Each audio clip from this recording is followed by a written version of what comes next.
Okay, good morning. We're going to go ahead and get started.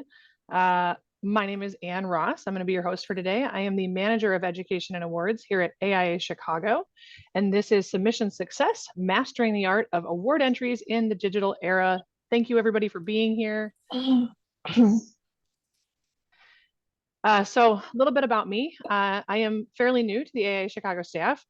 So if I have met you before, great. And if I haven't, I look forward to meeting you in the very near future. My background is in education. I have my master's in education from Loyola University, and I am managing the awards for AIA Chicago here for the 2024 season. If you need to get in touch with me, the best way of doing that is by email. And I have my email here up on the screen, and I will also send a follow-up email after this session so that you have a copy of these PowerPoint slides so that you can take a look at that and refer back to it if needed. You can also contact me by phone at 312-376-2760. If you have questions about award submissions, if you have questions about Reviewer, which I will explain here in just a few minutes, is our new awards platform this year for the 2024 Architecture Awards season, or if you have questions about developing your submission texts or assembling the photos or the images for your submission, or developing submissions with a rubric in mind, please don't hesitate to reach out. I am here as a resource for all of you. So having said that, we'll go ahead and jump in. So there's a couple of objectives for today's presentation. First and foremost, of course, our goal here is to familiarize all of you with the AIA Chicago 2024 award submission process. Throughout this session, you're going to learn how to tailor submissions to resonate with different award categories. And then, of course, acquire some practical tips for maximizing the impact of your submissions.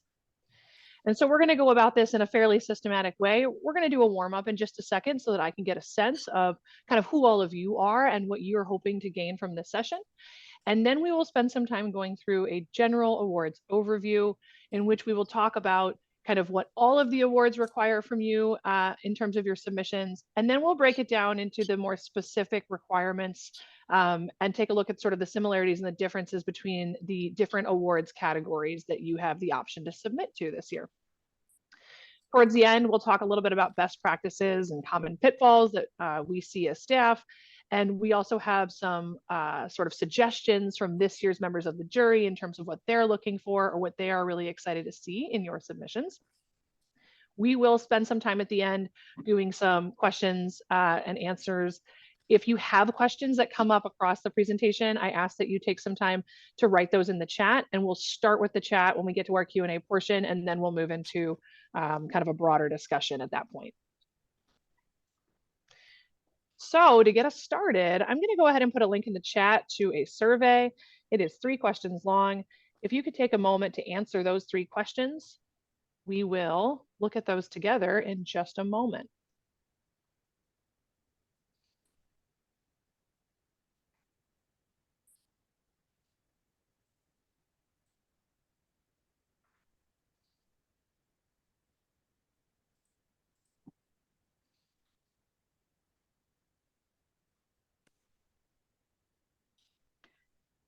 Excellent. Thank you so much, those of you who have responded.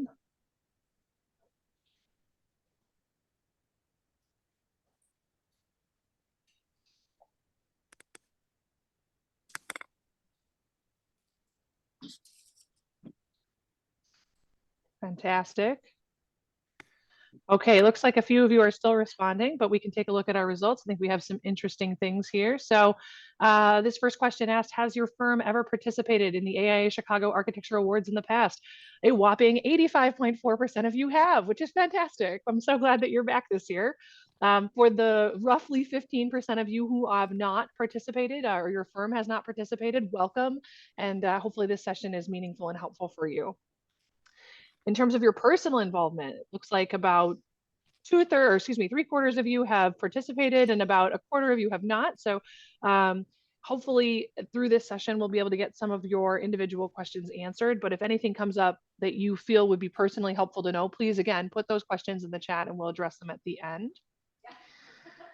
And it looks like we are fairly consistently kind of distributed across what we're hoping to take away from today's session. So familiarity with the submission process, 68.3%. Understanding how to tailor submissions to different awards, good. We will definitely talk about that today. That's 82.9%. Good, awesome. Gaining strategies for avoiding common mistakes is a lesser number of you, but I hope that that will be helpful for you when we get there. Awesome. This looks fantastic. Thank you so much for doing that. We'll jump back in to our presentation. All right, so we're going to get started with just a general overview.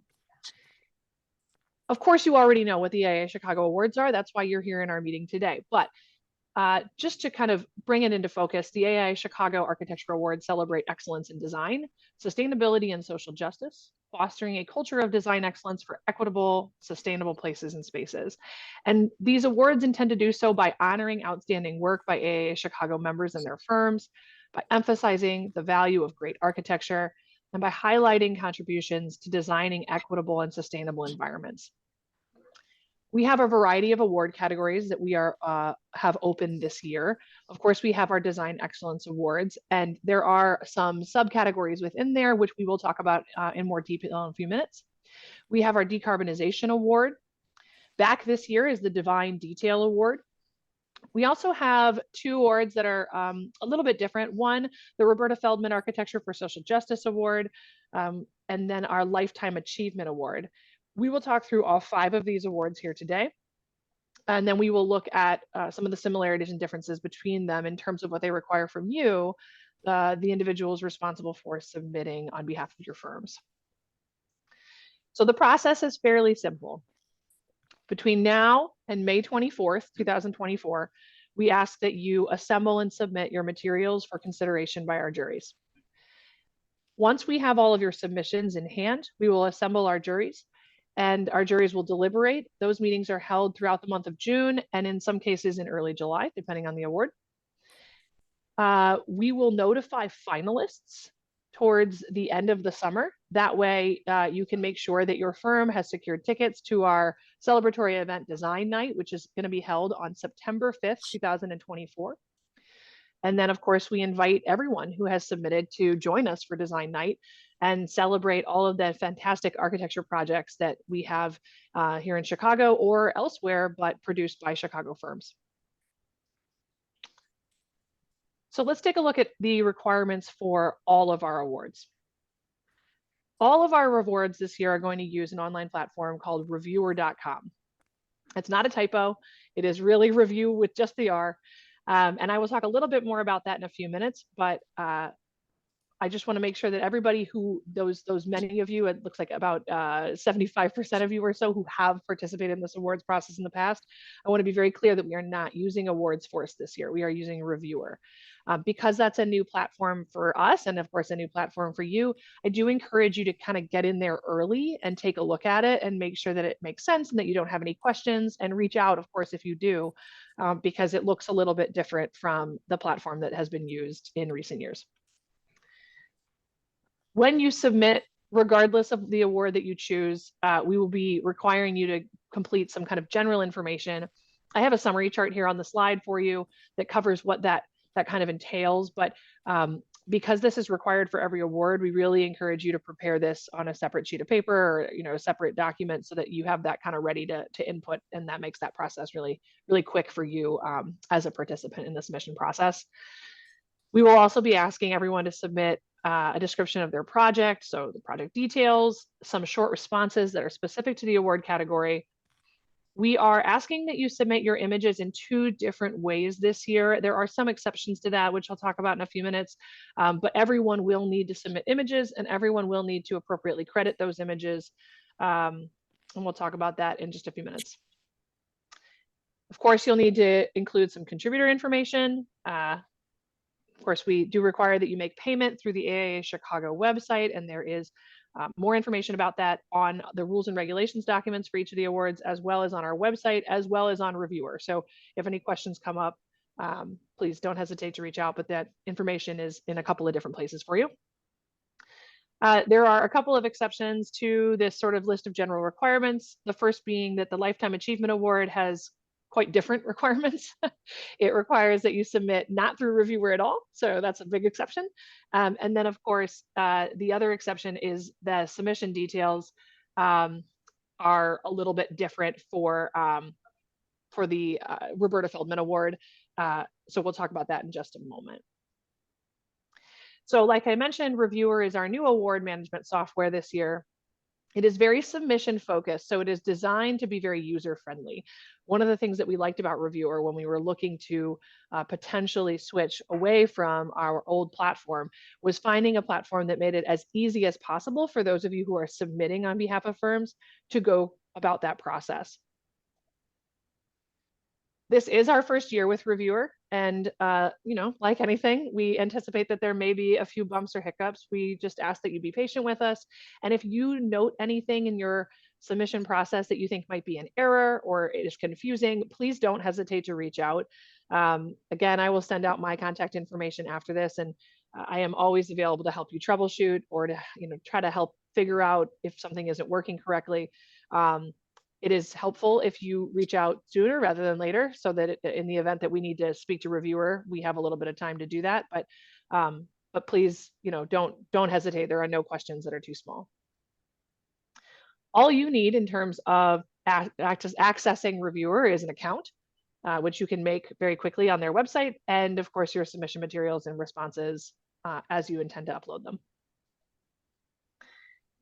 Images are we're requesting this year that you submit images in 2 different ways. And the reason for this is exclusively because of the way the jury reviews your submission. So while we ask you to submit general information about who your firm is and who we need to be in contact with, that information does not go to the jury because, of course, the jury needs to evaluate things anonymously. And so in order to make it easy to allow the jury to review all of your images, we are asking you to submit them in 2 ways.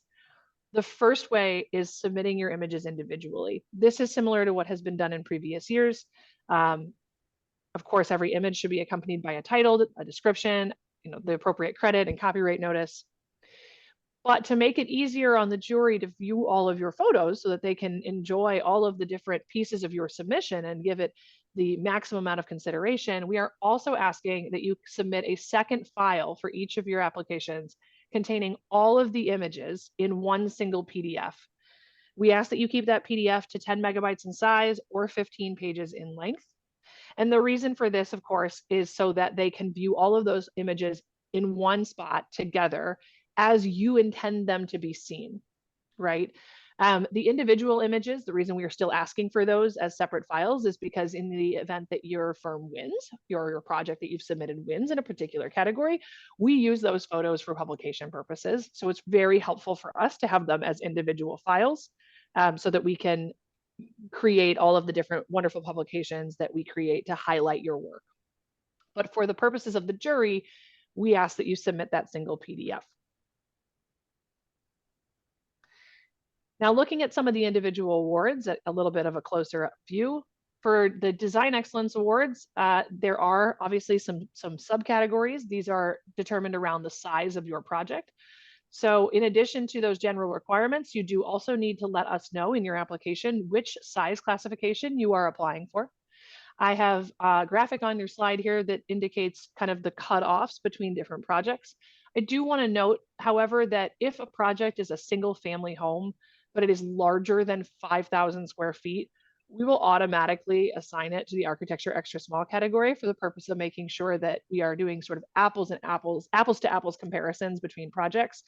That is a rare occasion, but if that happens to apply to a project you're submitting, please be aware of that. So you'll have to identify your size classification. You'll also have to identify some responses to some DEA specific short response questions. And then the last piece of sort of a Design Excellence Award submission is indicating whether or not you would like your project included in consideration for the Lurch Bates People's Choice Awards, which I'll talk about here in just a moment.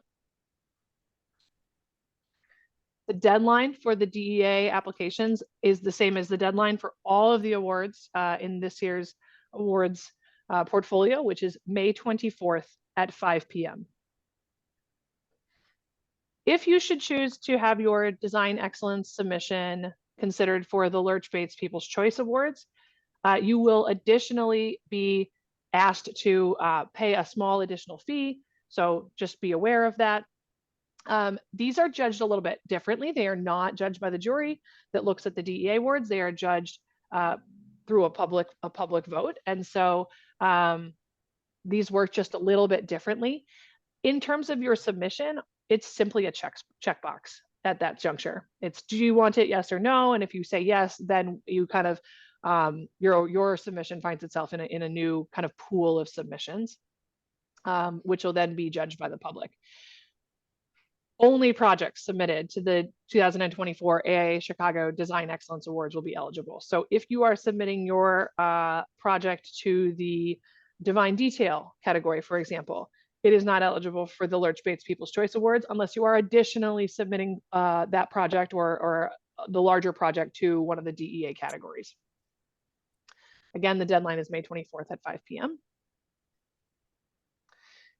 If you are submitting for the Decarbonization Award, in addition to those general requirements, there are also some decarb specific short response questions, a sample of which you can see on your screen right now. There are also some additional key project questions. I would not say these are short responses. We are not talking about hundreds of words. We're talking about one sentence or less, but there are some additional questions, and you can find a preview of all of the questions that will be on the application on Reviewer, on the AIA Chicago website, on the rules and regulations document for the Decarbonization Award. So we strongly urge you to kind of preview that document, get a sense of what all the questions are, and then go ahead and log into Reviewer and kind of take a look at how Reviewer sets up that submission so that you're prepared with all of your materials when it comes time to submit. Again, the deadline is May 24th at 5 p.m. For Divine Detail, we have those general requirements we mentioned at the beginning. We also have some Divine Detail specific short response questions, a preview of which are available on your screen. The deadline for the Divine Detail Award is also May 24th at 5 p.m. In terms of the Roberta Feldman Architecture for Social Justice Award, this award does have the same general requirements, but in addition to those requirements, things are a little bit different for this award. So there are Feldman specific short response questions, but the Feldman Award also requires 1 to 2 letters of support on behalf of your project. We require a minimum of 1 and a maximum of 2. So it is entirely up to you how many you want to submit, whether it be just the 1 required or 2, but just be aware that that is an additional text that you are required to submit for the Roberta Feldman Award.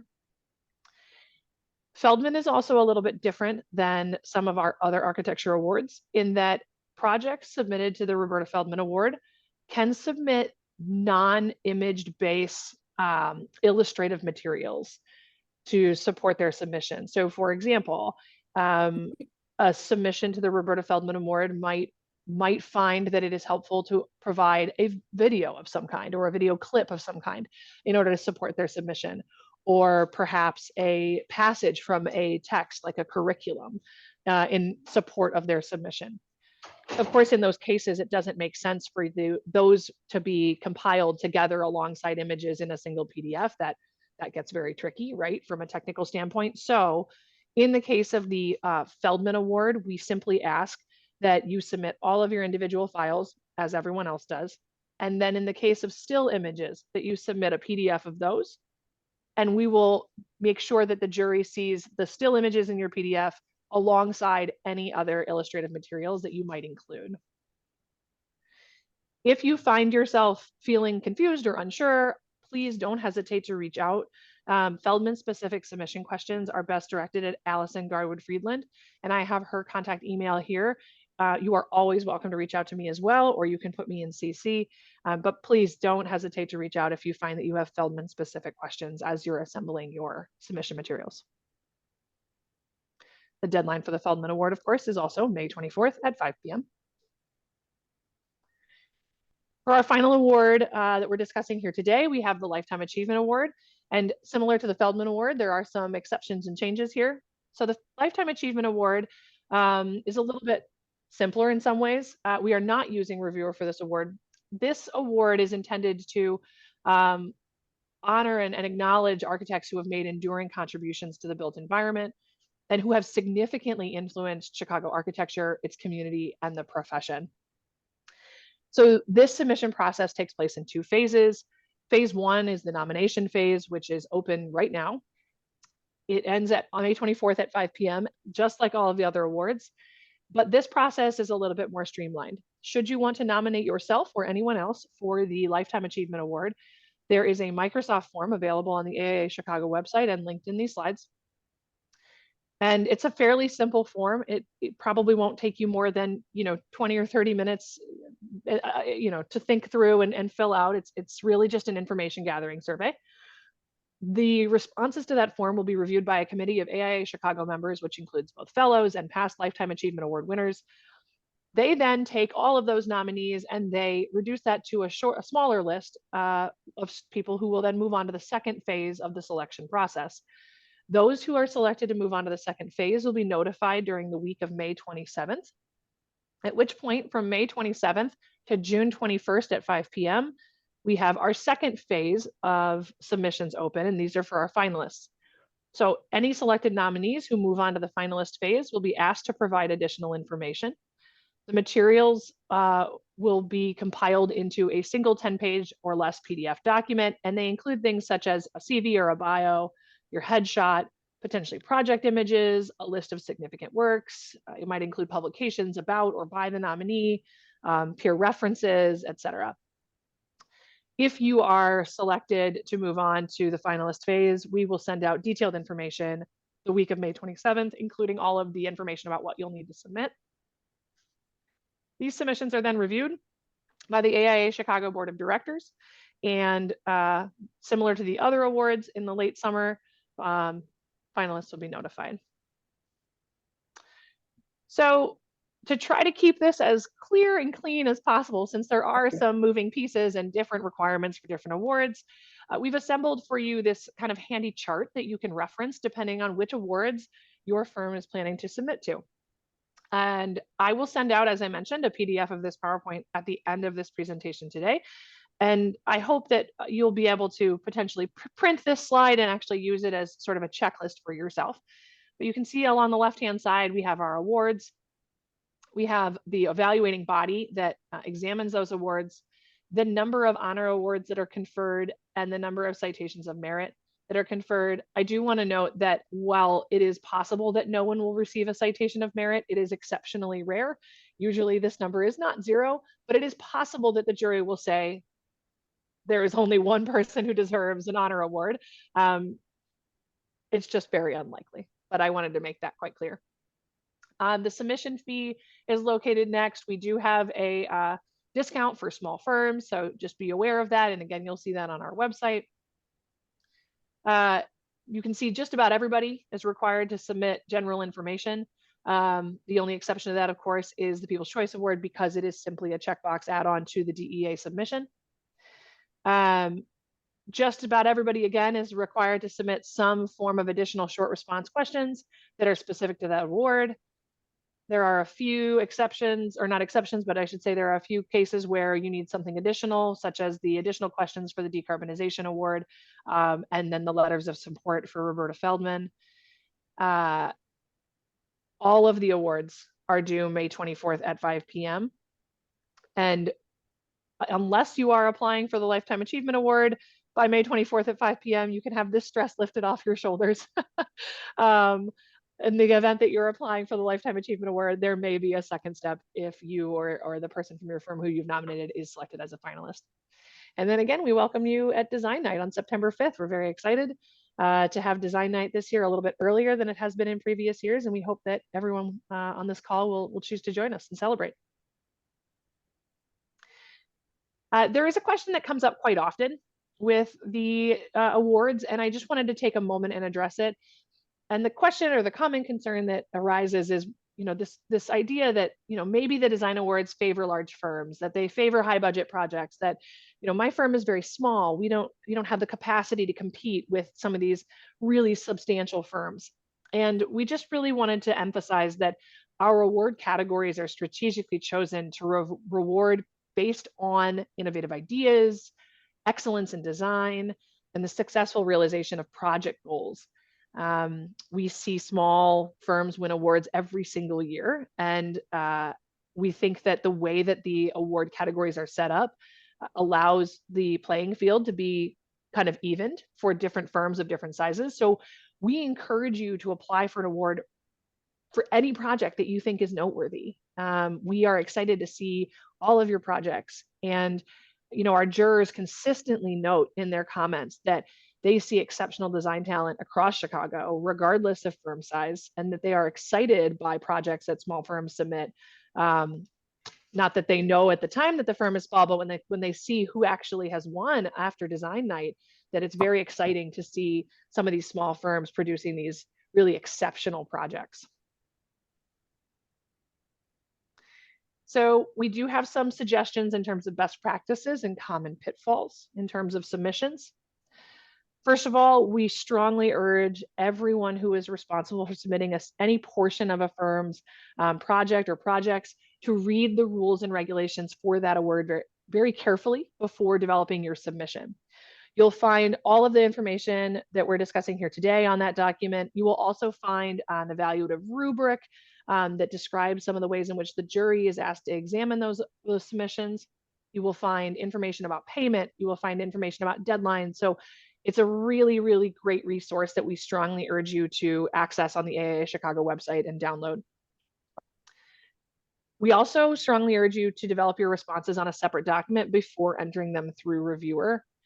This is great for you to have a record for future years, but it's also really helpful because Reviewer is a new platform. And while you have the capacity to save and return to your submission at a later date, we think that one of your best practices that you should think about incorporating is making sure that you have all of that information captured somewhere else so that you can be sure that you have kind of everything saved and safe and ready to go when you're ready to hit submit.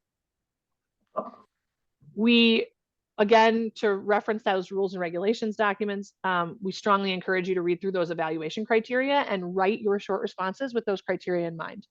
That's the guidance that the jury starts from. And so that should be the guidance that you start from as you think about how can I best kind of market the project that my firm has produced to the jurors who are responsible for evaluating it.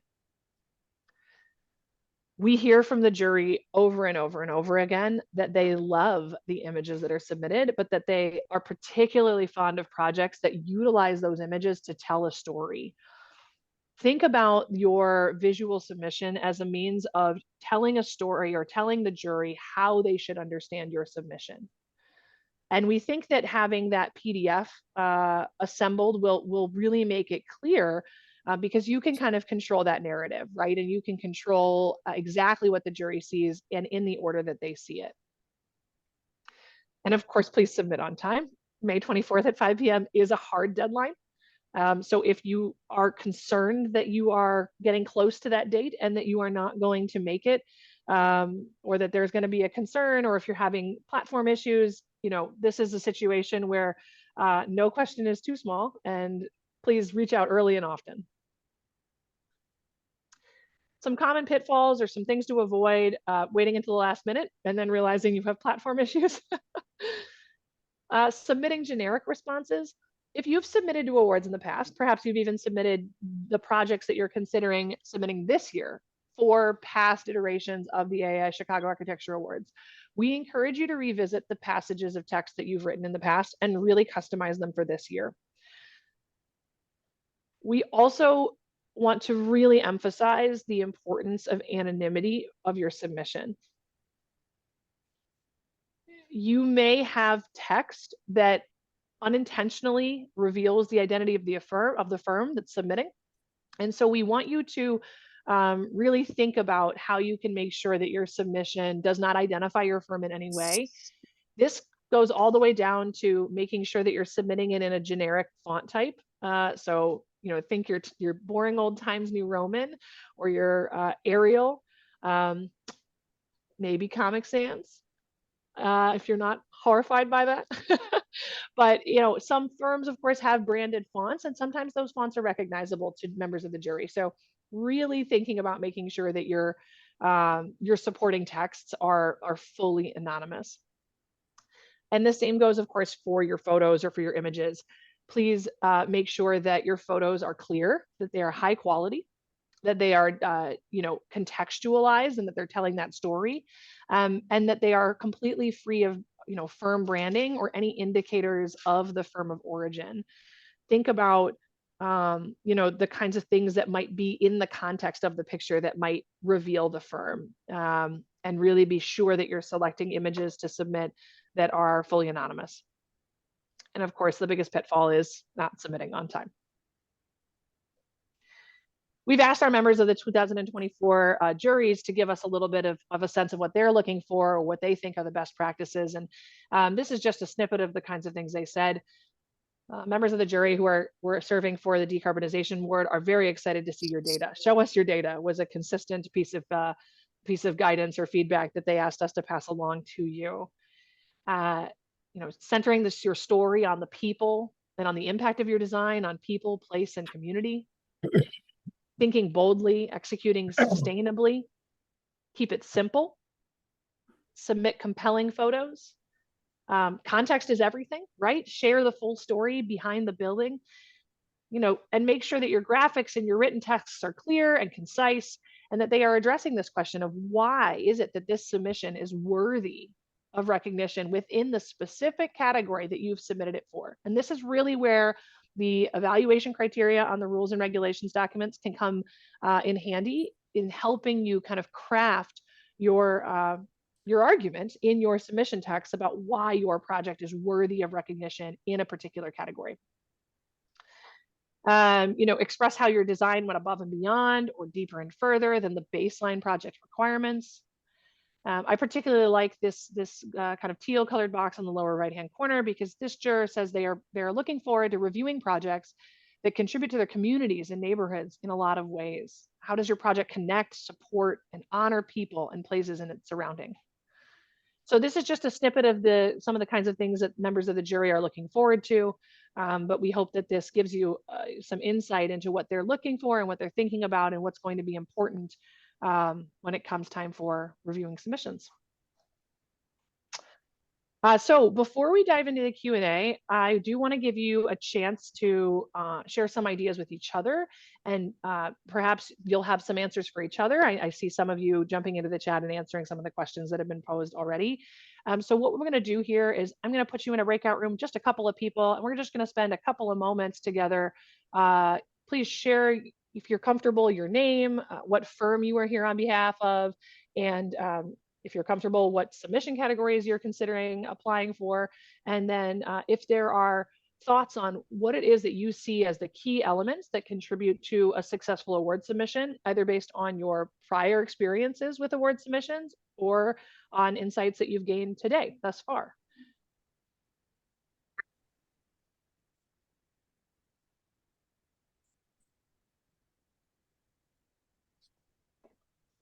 Okay, I'm gonna go ahead and put you in some breakout rooms. And let's say it is 12:35. I'm going to give you about 5 minutes to chat with the folks in your breakout room, and then we will pull you all back.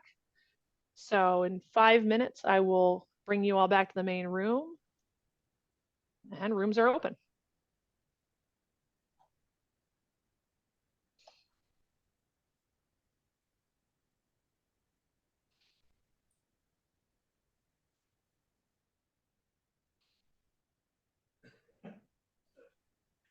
You don't. That's all right. How's it going?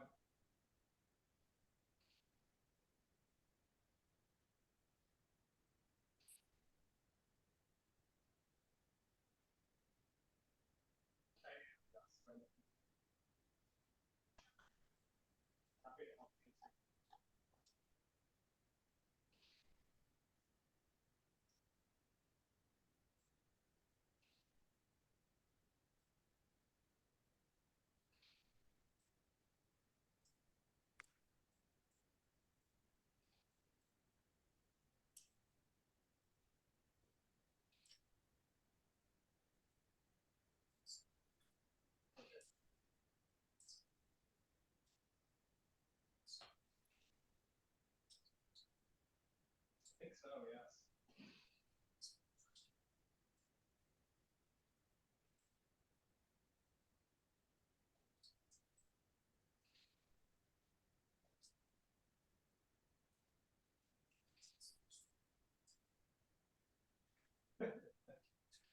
Well, thanks. What is your name? It's not Amelia.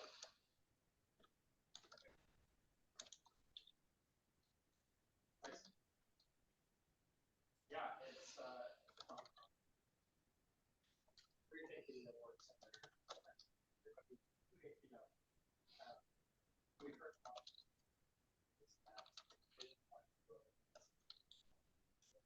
my next comes to work.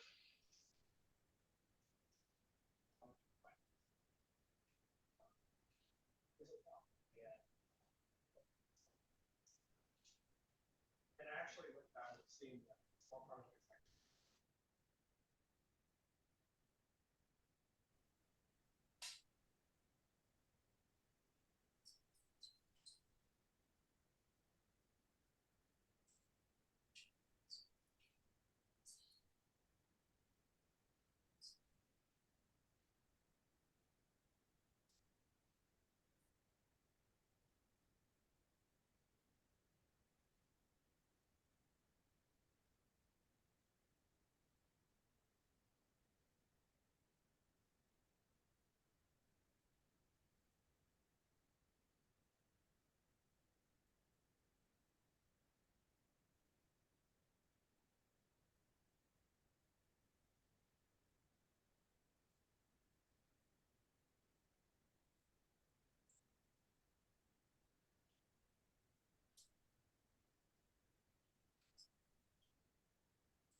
Thank you.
Hello, everyone. Welcome back.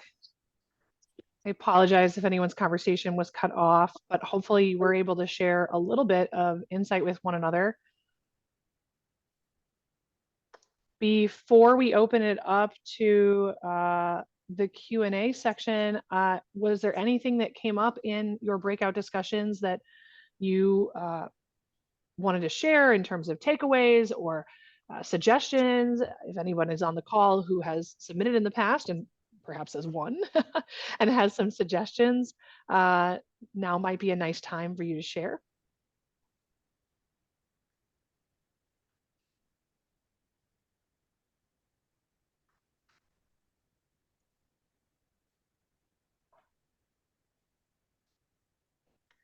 Hopefully all of those conversations were insightful and exciting, and I hope you're energized and looking forward to creating your submissions for the 2024 award submission season. I am going to turn our attention now to the questions in the chat, and then we will open it up to anything else that has come up in the meantime. I know that my colleagues, David and Madison, have been answering some of your questions as they've been coming in. So I will just go and kind of look through them now and see if anything has been missed. Let's see. We have a question about small project awards. Historically, there was a small project awards category. It has disappeared. Is that no longer offered? That is correct. We no longer offer a small firm or a small project category specifically because we have redesigned the categories of submission to prioritize innovation and excellence in design. We find that that allows firms of all different sizes to showcase the different kinds of projects that they're working on. And we have found that it actually has led to an increase in the number of projects that are winning from small firms, as opposed to kind of isolating all of the small firms or all the small projects into their own category. So that is correct, that category does not exist anymore. We had a question about credits. Any project that credits a jury member or a jury member's firm as architect, associate architect, consultant, or client is ineligible and will be disqualified. Can we clarify how this is managed? Not knowing the jury ahead of submittal, we'd like clarification. So actually, you do have access to the information about who is on the jury. It is published on our website, AIAChicago.org. If you take a look at the website or and the page that is specific to each awards category, you will see a list of the members of the jury located there. And so we encourage you to access that webpage so that you can see that information, so that you can avoid this particular challenge. We also have directly on that website the link to the rules and regulations document that I mentioned before. So I strongly urge you to spend some time on those web pages. They are full of rich information that is helpful for your submissions. We have a question about, let's see. Are the PDFs just one image per page, or is this more like a jury book with more than one image on a page composed? That is entirely up to you. The only rule that we have with regards to the composition of that PDF, I suppose I shouldn't say the only rule, but the rules we have, with regards to the composition of the PDF are that the images must be identical to the selection of images you submit as separate files. So this is not a second opportunity to include photos, right? This is just a duplicate means of submissions because we have kind of the two different audiences of the individual files versus the document intended for the jury. How you arrange those photos and how you submit them is entirely up to you and how you want to tell your story or how you want to build your narrative for your project. Of course, I should say that there is one other really important rule, which is that you do want to make sure that none of the information included in that PDF could be used to identify your firm. So while you do need to think about, do we need to caption this photo? Do we need to provide cardinal directions so that it can be contextualized and understood? You do want to make sure that you're not including any information that would identify you or your firm. Let's see. Should the PDF include all of the images, the title, the description, the photographer credit, or just the images? Again, please include all of the information that is necessary in order to understand the narrative that you are constructing with those images, but please do not include any information that might be usable to identify you. Let's see. Are you able to edit a submission once it's started? Yes. So Reviewer, to the best of my knowledge, Reviewer works excellent in Chrome. I have not explored whether Internet Explorer is a good platform to use for reviewers. That's a really good question. But I definitely can say that it works very well in Chrome. So if you find that you're having issues with it, you might switch browsers. That's a really, really great question. And I will definitely look into that and see if anything comes up in terms of challenges with different browsers. You are able to edit a submission once it's started, but you're not able to edit a submission once it is submitted. So if you want to hop in reviewer, get familiarized with the platform, kind of take a look at the requirements and how they're laid out, and then save your progress and return to it at a later date to finish it, that's totally fine. But if you submit your project, then it's submitted.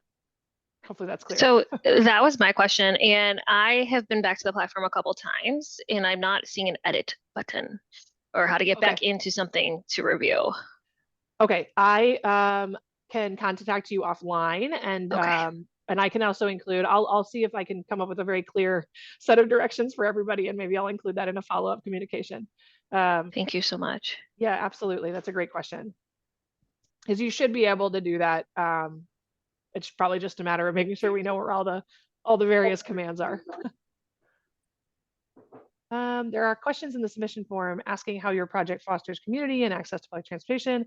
What if your project is a renovation that does not apply to community or transportation? Do we make something up or just say that these are not applicable to the project? You can just say that they're not applicable to the project. Don't make anything up. That's a great question. Thank you.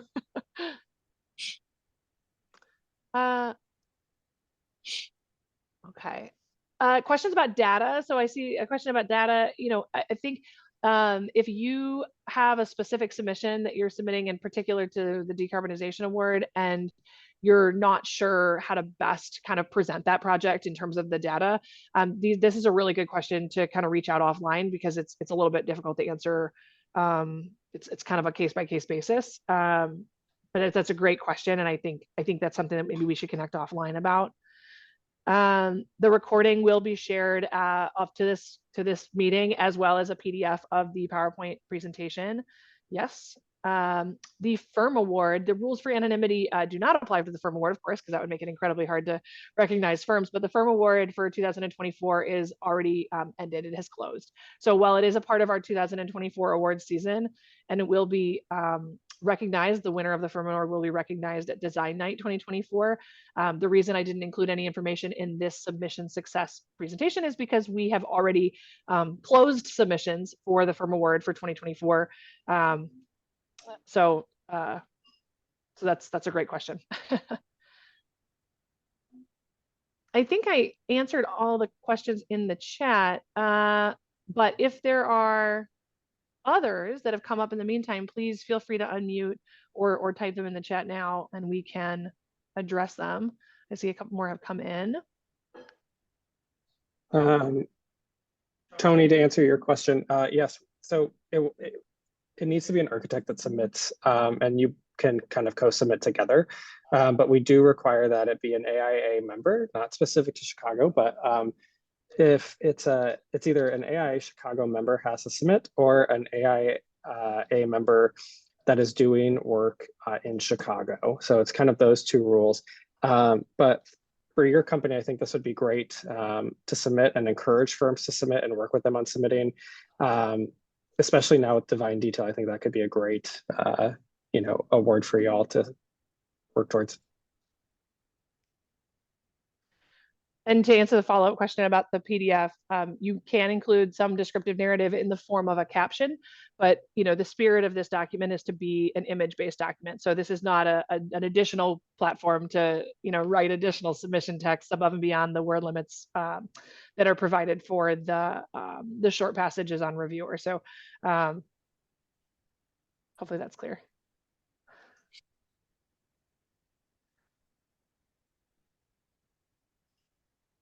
Can you hear me?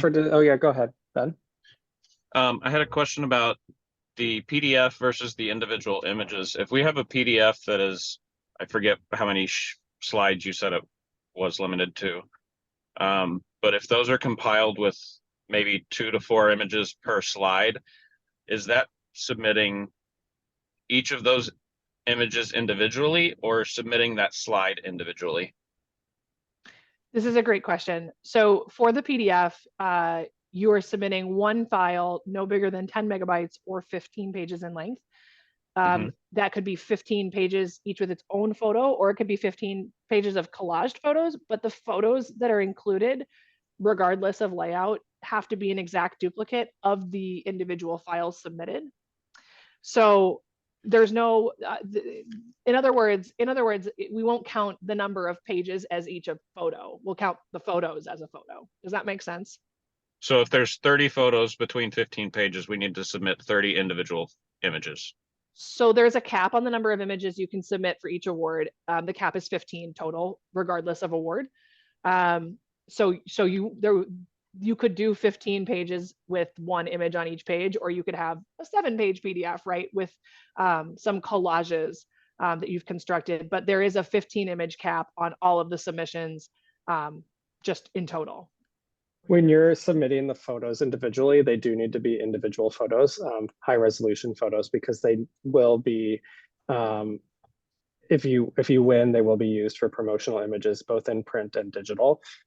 So while you can make collages on your PDF, the images do need to be submitted individually as well as individual images. Okay, so there's a 15 image limit. Correct. Okay. David, I think there's a question that you were going to address regarding. Yeah, the framework for design excellence. So what we found is we used to explicitly ask for the 10, each of the framework for design excellence. We would ask a question regarding each of those. And what we found is a lot of people would give us kind of nonsensical answers, because I think sometimes people aren't necessarily building to the framework for design excellence, but rather maybe making stuff up after the fact and giving a nice spin to it. So, while it is good to work towards the framework for design excellence, we did kind of break up those questions and think about how you're designing to those and asking them in other ways rather than specifically asking how your building applies with the framework for design excellence. So thinking of, designing for water, how you could work that into some of your project descriptions or a solution that you tried to overcome. To this question about retail tenant signage. So, it doesn't count against you. There's no, point system in that sense, but, we want to make it clear that the spirit of the photos is to capture your project as it exists in reality. And so we do need to be, very thoughtful. You should not be altering your images to remove things that really do exist in reality in the space where the project exists. And so, it doesn't count against you. If it's there, it's there, but we do, of course, encourage you to, think about which photos you select. If you feel like the tenant signage is really prominent and is perhaps overshadowing your project, maybe there's a better photo to select to capture the project from that angle. To that point too, you're not submitting in a silo. So people are going to know your projects here in the Chicago community. And I would highly recommend, not photoshopping out exit signage or, fire escape or lights or anything like that. Because that is part of your design. You're selecting where those go. And if it ruins a photo, then, it's something to think about next time around. But, we want to see your project as it is intended. And, Photoshop can be used slightly to color correct or, adjust the lighting. If there's like a stop sign that's like half falling over outside, obviously that's not part of your project, that can be photoshopped out. But anything within the building should be included, even if it might not look the best. We have a question about if the project is new construction with reused or recycled elements, which category would you submit to in the Bates Award? So for the Lurch Bates People's Choice Award, you don't have to determine anything regarding category. You simply let us know whether you would like to be considered for that additional award or not. The award categories for the People's Choice Award do shift a little bit year to year, depending on the kinds of submissions we receive. So AIA Chicago staff reserves the right to kind of take a look at what all has been submitted and then make decisions, appropriately about categorization from there. So If you are intending to submit your award to DEA and also to the Lurch Bates People's Choice Award, you simply need to indicate that you would like to be considered on your submission application, and the rest is taken care of by AIA Chicago. We have a question about drawings. Are drawings considered part of the image total? Yes. So any image that you submit, including drawings, count towards your image total.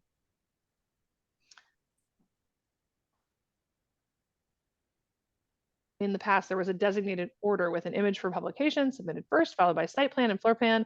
Is there a prescribed order for the photo submissions or the PDF? So there are some required images, as you've noted here, and we specify an order simply to make sure that they are in fact submitted, right? Because each of those pieces are required.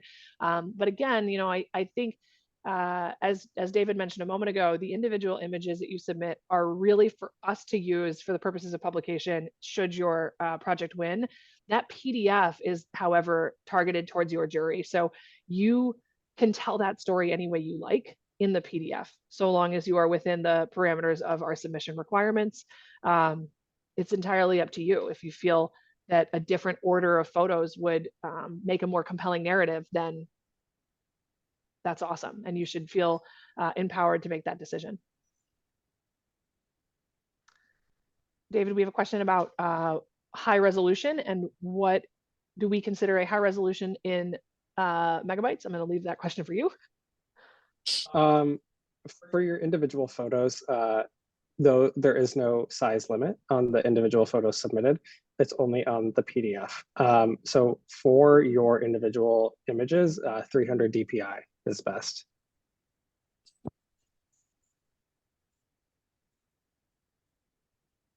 We have a question about our firm focuses on community building and sustainability work over design.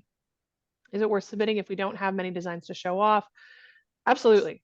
I think that, you know, the best thing you can do is to submit anything that you think is noteworthy.